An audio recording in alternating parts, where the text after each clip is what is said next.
कहानी की शुरुआत जर्मनी से होती है, जहां टिम और लिव एक दूसरे के साथ खुशहाल शादीशुदा जिंदगी बिता रहे होते हैं। लिव प्रेग्नेंट होती है और दोनों अपने आने वाले बच्चे को लेकर बेहद उत्साहित होते हैं। लेकिन अचानक एक दुखद मोड़ आता है। लिव अपना बच्चा खो देती है। इस हादसे के बाद टिम काम में डूब जाता है। वो एक वीडियो गेम कंपनी में प्रोग्रामर है और ज्यादातर वक्त स्क्रीन के सामने बिताने लगा है। वहीं लिव अंदर ही अंदर टूटने लगती है। पिछले 2 सालों से उनके रिश्ते में खामोशी और दूरी आ गई है। इन दिनों उनकी बिल्डिंग को एक बड़े काले कपड़े से ढका गया है, क्योंकि मकान मालिक फ्रीडमैन वहां मरम्मत करवा रहा है। एक दिन टिम और लिव उससे सड़क पर मुलाकात करते हैं तो वो भरोसा देता है कि काम जल्द पूरा हो जाएगा। तभी आसमान में कुछ हेलीकॉप्टर गुजरते हैं और दूर कहीं से काला धुआं उठता दिखता है। पता चलता है कि बंदरगाह वाले इलाके में जबरदस्त आग लग गई है। इसके बाद लिव बताती है कि उसने उनकी वैन गैराज से वापस ले ली है। लेकिन वैन को देखकर टिम को पुरानी दर्दनाक यादें सताने लगती हैं। लिव अब थक चुकी है। वो चाहती है कि दोनों फ्रांस जाकर एक नई जिंदगी की शुरुआत करें, लेकिन टिम साफ मना कर देता है। उसका कहना है कि वो पहले अपना प्रोजेक्ट खत्म करना चाहता है। इस बात से लिव और भी टूट जाती है। तभी ऑफिस से एक कॉल आ जाता है और टिम की बातचीत अधूरी रह जाती है। उसी रात लिव चुपचाप बिस्तर पर रोती है और तब उनके घर के ऊपर एक अजीब सी काली बादल जैसी चीज दिखाई देती है। कुछ ही मिनट बाद टिम देखता है कि उसका फोन दीवार की काली ईंटों से चिपक गया है। जब वो उसे खींचता है तो वो टुकड़ा वापस वहीं चिपक जाता है। तभी लिव माफी मांगने आती है और उसके हाथ में एक मग होता है। टिम उस मग से चम्मच उठाता है, जो फौरन जाकर काली ईंटों पर चिपक जाती है। अब दोनों को समझ आता है कि ये ईंटें चुंबकीय हैं।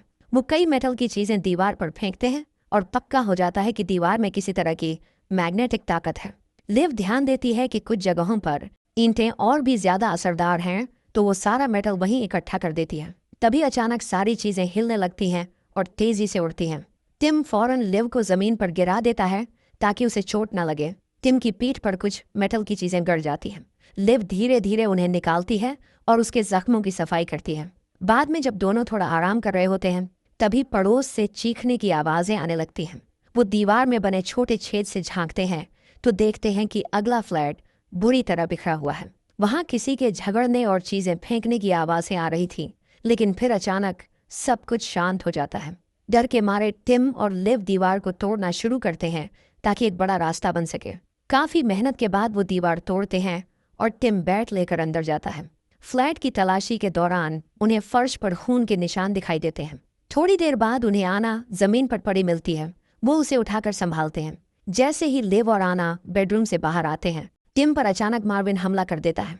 वो टिम का गला बेड से दबाने की कोशिश करता है। लिव फौरन पेपर स्प्रे का इस्तेमाल करती है और टिम बेड से मार्विन को पीछे हटाता है। गुस्से में टिम चिल्लाकर धमकाता है कि अगर उसने फिर से आना को हाथ लगाया तो अंजाम बुरा होगा। लेकिन तभी आना दौड़ती हुई वापस आती है और मार्विन को बचा लेती है। वो कहती है कि उसने मार्विन को नहीं मारा, गलती से दीवार पर मारते वक्त उसे चोट लग गई थी। हालांकि टिम और लिव अभी भी सतर्क रहते हैं और मार्विन के होश में आने तक उसके हाथ बांध देते हैं। इसके बाद टिम घर में इधर उधर देखता है और एक दरवाज़ा मिलता है जिस पर लिखा होता है नो एंट्री। वो जबरन उस दरवाजे को खोलता है और अंदर जाते ही लाइट्स झपकने लगती हैं। लेकिन उसे ध्यान नहीं रहता कि पास की खिड़की पर काली ईंटें एक पल के लिए चमकी थीं। थोड़ी देर बाद लिव भी आ जाती है और दोनों मिलकर कुछ कैमरे और एक कुल्हाड़ी खोज निकालते हैं। टिम उस कुल्हाड़ी से दरवाज़ा तोड़ने की कोशिश करता है, लेकिन दरवाज़ा टस से मस नहीं होता। उसी वक्त मार्विन होश में आता है, लेकिन उसे कुछ भी याद नहीं होता कि क्या हुआ था। जब उसे बताया जाता है तो वो माफ़ी मांगता है। पता चलता है कि आना से झगड़े के बाद उसने ज़्यादा दवा खा ली थी, इसी वजह से वो बेकाबू हो गया था। थोड़ी देर बाद आना और मार्विन एक दूसरे से माफ़ी मांगते हैं और गले लग जाते हैं। इधर लिव उन दोनों को नज़रअंदाज करती है और अचानक उसके दिमाग में एक आइडिया आता है। वो दीवार पर उनकी बिल्डिंग का नक्शा बनाती है और बताती है कि ये बिल्डिंग बहुत पुरानी है और शायद इसके बेसमेंट में कोई वॉर शेल्टर हो जो मेट्रो सिस्टम से जुड़ा हो सकता है। इस रहस्यमयी जगह से बाहर निकलने का रास्ता शायद नीचे ही है। टिम फौरन जमीन तोड़ना शुरू करता है और राहत की बात यह है कि नीचे काली ईंटों की कोई रुकावट नहीं होती। थोड़ी मेहनत के बाद वो जमीन में इतना बड़ा छेद बना लेते हैं कि कोई इंसान उसमें से निकल सके। टिम चादरों को रस्सी की तरह इस्तेमाल कर नीचे उतरता है, लेकिन नीचे एक और हैरानी उसका इंतजार कर रही होती है। वहां उसे ओसवाल्ट मिलता है जो उस पर बंदूक ताने खड़ा है। टिम उसे समझाने की कोशिश करता है कि वो कोई चोरी करने नहीं आया है, लेकिन ओसवाल्ड उसकी एक नहीं सुनता। तभी उसकी पोती लिया आ जाती है और दादा को समझाती है कि अगर हम सबने मिलकर कुछ नहीं किया तो कुछ ही दिनों में मर जाएंगे। फिर बाकी लोग भी नीचे उतर आते हैं। अब टिम मार्विन के हाथों की टेप काट देता है, लेकिन ओसवाल्ड को उस पर शक हो जाता है। मार्विन फिर से नीचे जमीन तोड़ने का काम शुरू करता है और लिया गुस्से में है क्योंकि उसका फोन कोई मैसेज नहीं भेज रहा। वो बताती है कि पिछली रात उसका अपनी गर्लफ्रेंड से झगड़ा हुआ था और वो घर छोड़कर चली गई। तब से दोनों की बात नहीं हुई। साथ ही लिया ये भी बताती है कि उसने सुबह 4 बजे ही उस काली दीवार को देख लिया था जब वो बाथरूम गई थी। इसी बीच टिम स्मोक डिटेक्टर को गौर से देखता है और उसमें कुछ अजीब लगता है। जब वो उसे खोलता है तो अंदर से एक कैमरा निकलता है। वो ओसवाल्ड से पूछता है, लेकिन ओसवाल्ड भी हैरान रह जाता है। वो बताता है कि ये सब फ्रीडमैन ने लगवाया था। फिर सब जल्दी जल्दी किचन का डिटेक्टर भी चेक करते हैं और वहां भी कैमरा निकला। अब सबको समझ आ जाता है मकान मालिक फ्रीडमैन काफी समय से सबकी निगरानी कर रहा था। लिव को याद आता है कि फ्रीडमैन का फ्लैट ओसवाल्ड के फ्लैट के ठीक बगल में है, तो सब मिलकर उस साझा दीवार में छेद करने लगते हैं। दीवार में छेद करने के बाद पूरा ग्रुप अंदर दाखिल होता है। वहां उन्हें अजीबोगरीब चीजों का एक बड़ा कलेक्शन मिलता है, जैसे किसी ने सालों से रहस्यमयी सामान जमा कर रखा हो। वहीं मार्विन को एक प्राचीन तलवार मिलती है जिसे वो अपने पास रख लेता है। जैसे ही वो आगे बढ़ते हैं उन्हें जमीन पर मकान मालिक फ्रीडमैन की लाश मिलती है। उसके दोनों हाथ गायब थे। ये मंजर देखकर मार्विन उल्टी करने भागता है और लिव को घबराहट का दौरा पड़ जाता है। टिम उसे समझाने की कोशिश करता है, लेकिन लिव वहां से भाग जाती है। टिम फ्रीडमैन का फोन उठाता है जिसमें उसे काली दीवारों की कई तस्वीरें मिलती हैं। इसके बाद सब लोग वापस पुराने अपार्टमेंट में लौट आते हैं और नीचे की मंजिल में जाने के लिए फिर से जमीन तोड़ना शुरू करते हैं। वो ओसवाल्ड से पूछते हैं कि क्या उसने फ्रीडमैन के घर से पहले कुछ अजीब सुना था, लेकिन ओसवाल्ड कुछ भी याद नहीं कर पाता। वो बहुत घबराया हुआ होता है, इसीलिए लिया उसे उसकी दवाइयां देती है। उधर लिव एक अखबार देखती है और सोचती है कहीं बंदरगाह पर लगी आग और ये सब कुछ जुड़ा तो नहीं। लेकिन टिम को लगता है कि दोनों घटनाएं अलग हैं। तभी जमीन टूट जाती है और ज्यादातर लोग नीचे अगले अपार्टमेंट में गिर जाते हैं। सब थोड़ी देर के लिए बेहोश हो जाते हैं। लिव सीढ़ी लाकर नीचे उतरती है और टिम को होश में लाती है। बाकी लोग भी उठते हैं। सबको हल्की फुल्की चोटें आई होती हैं। ओसवाल्ड डरता है कि अगर वो नीचे उतरा तो खुद को चोट पहुंचा देगा, लेकिन उसकी पोती लिया कहती है कि वो उसे अकेला छोड़कर नहीं जाएगी। सब मिलकर ओसवाल्ड को नीचे लाते हैं और उसका ऑक्सीजन टैंक भी साथ लाते हैं। इस नए अपार्टमेंट में उन्हें यूरी नाम का आदमी मिलता है जो यहाँ रहने वाले एंटन का दोस्त होता है। यूरी बताता है कि एंटन की अचानक हार्ट अटैक से मौत हो गई थी और उसका मानना है कि ये सब दीवारों की चुंबकीय ताकत की वजह से हुआ, जिसने उसके पेसमेकर को खराब कर दिया। लेकिन लिया को कमरे में रखे अजीब पेपर देखकर शक होने लगता है।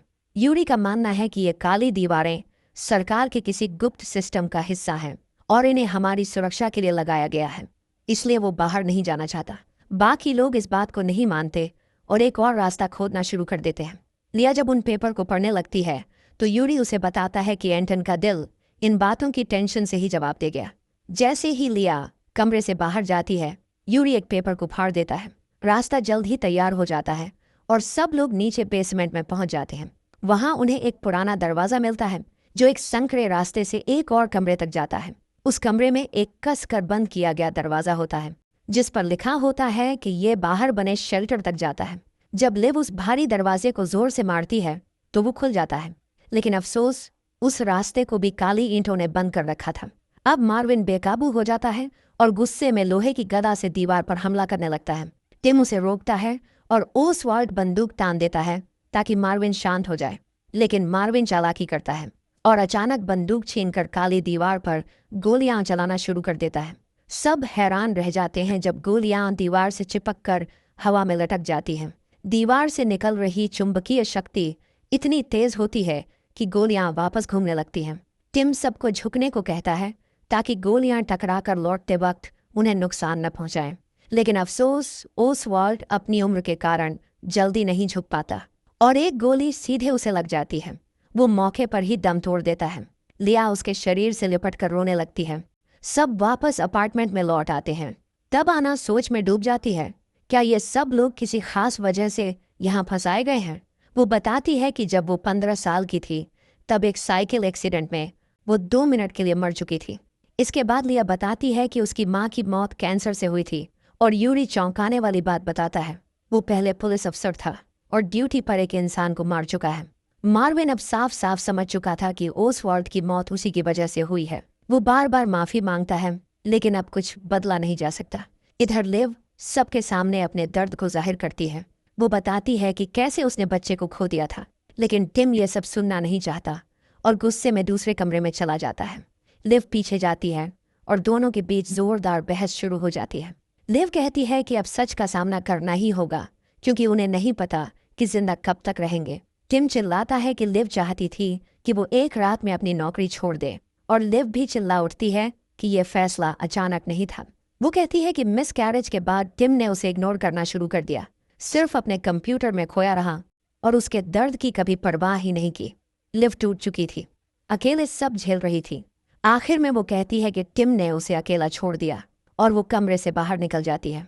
अब टिम खुद को संभालता है और तय करता है कि इस बार वो जिम्मेदारी निभाएगा। वो सबको वापस फ्रीडमैन के अपार्टमेंट में ले जाता है ताकि और सबूत ढूंढे जा सकें। इधर लिया कहती है कि हमें एंटन के पुराने नोट्स भी चेक करने चाहिए, लेकिन यूरी टोकता है कि उसने सब पहले ही पढ़ लिए हैं। ग्रुप अब 2 हिस्सों में बंट जाता है ताकि हर कोना अच्छे से देखा जा सके। लिया को एंटन के पेपर्स में एक डिजाइन दिखता है जो काली दीवार पर बने पैटर्न जैसा है। उसमें वो 4 खास जगहें भी दिखाई देती हैं जो लिव ने पहले नोटिस की थी। एंटन का विजिटिंग कार्ड बताता है कि वो एक नैनो डिफेंस कंपनी में काम करता था। इसका मतलब है कि शायद वो दीवारें नैनोबॉट्स से बनी हों।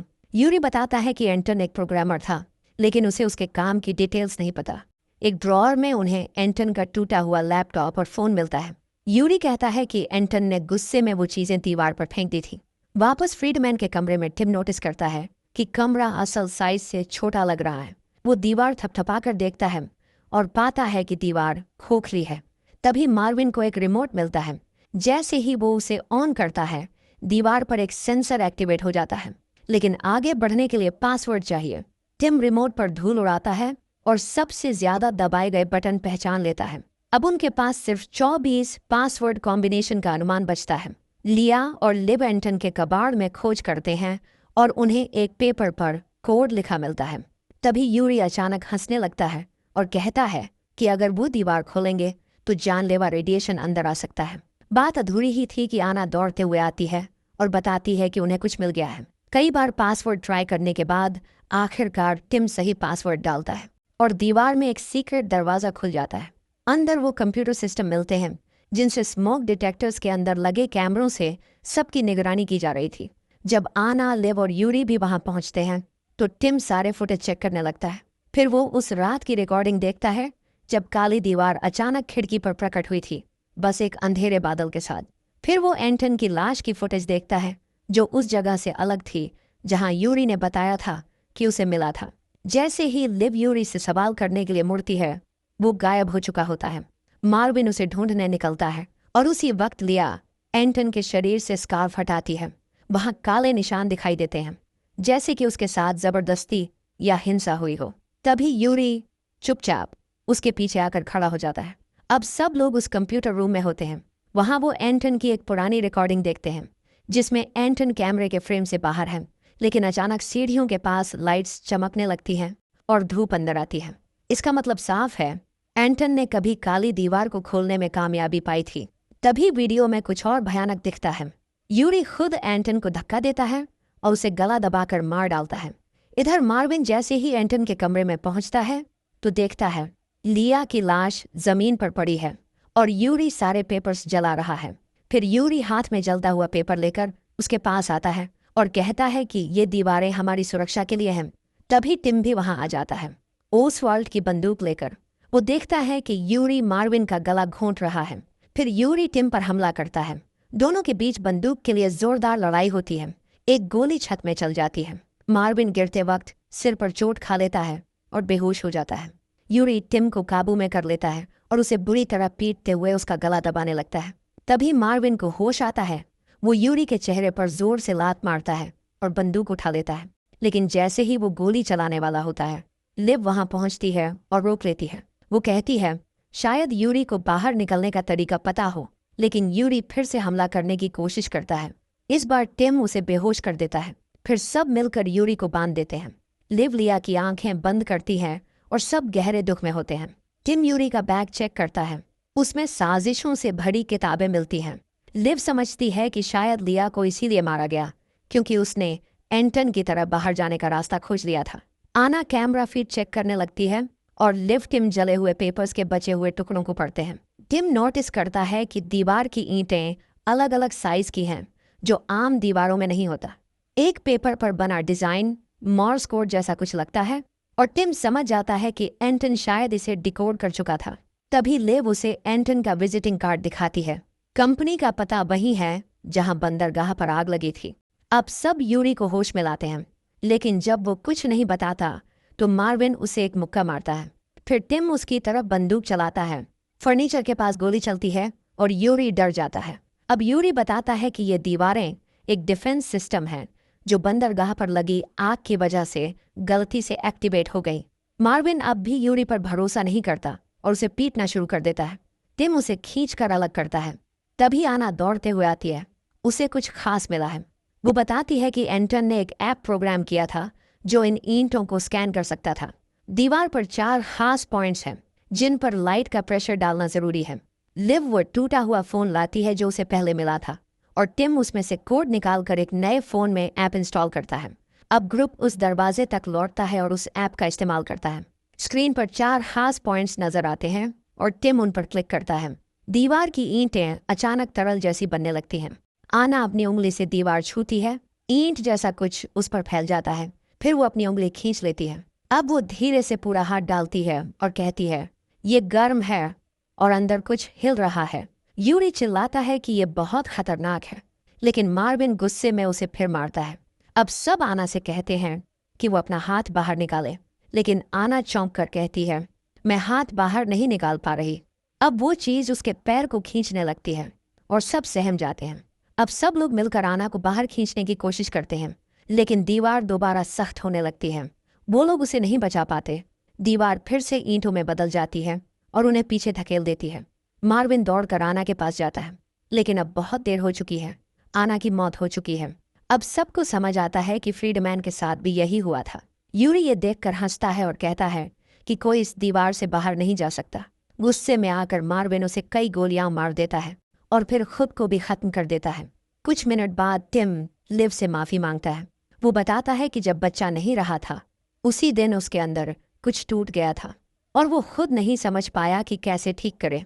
दोनों एक दूसरे को गले लगाते हैं और अपने प्यार को फिर से महसूस करते हैं। अब टिम दोबारा ऐप से कोशिश करता है। उसे लगता है कि शायद उसने बटन का ऑर्डर गलत दबाया था।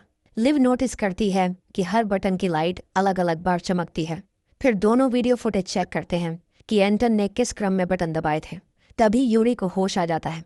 जैसे ही टिम और लिव दोबारा ट्राई करने लगते हैं, यूरी अचानक टिम पर हमला कर देता है और सिर से मारकर उसे गिरा देता है। फिर वो लिव की तरफ बढ़ता है, लेकिन लिव पीछे हटती है और गड्ढे में गिर जाती है। टिम यूरी को लात मारता है और खुद भी कूद जाता है। अब दोनों बेसमेंट के रास्ते दौड़ते हैं, एक दरवाजा पार करते हैं और टिम उसे बंद कर देता है ताकि यूरी अंदर ना आ सके। लिव जल्दी से ऐप चलाती है। दीवार खुलने लगती है, लेकिन यूरी अंदर घुस जाता है और टिम का गला दबाने लगता है। दीवार पूरी तरह खुल चुकी है, लेकिन टिम अब भी यूरी से लड़ रहा है। वो लिव से कहता है, तुम निकल जाओ, मैं यहीं रुकता हूँ, लेकिन लिव इनकार करती है। तभी वो पीछे से गदा उठाकर यूरी के सिर पर मारती है। अब दोनों आखिरकार दरवाजे के पार पहुंच जाते हैं। वो इमारत से बाहर निकल चुके हैं, लेकिन बाहर का नज़ारा और भी चौंकाने वाला होता है। पूरा शहर काली ईंटों से ढका हुआ है। सिर्फ उनकी वैन सही सलामत खड़ी है। दोनों उसमें बैठते हैं और वहां से निकल जाते हैं। रेडियो पर खबर आती है कि यह सब एक एक्सीडेंट था जो बंदरगाह पर लगी आग से शुरू हुआ था। तो क्या ये कोई एक्सपेरिमेंट था, कोई साजिश, या फिर आने वाले भविष्य की एक झलक? ये तो फिल्म ने नहीं बताया, लेकिन एक बात साफ है, जब टेक्नोलॉजी पर इंसान का कंट्रोल खत्म होता है तब दीवारें सिर्फ ईंटों की नहीं होती, बल्कि जिंदगी की सबसे बड़ी जेल बन जाती है।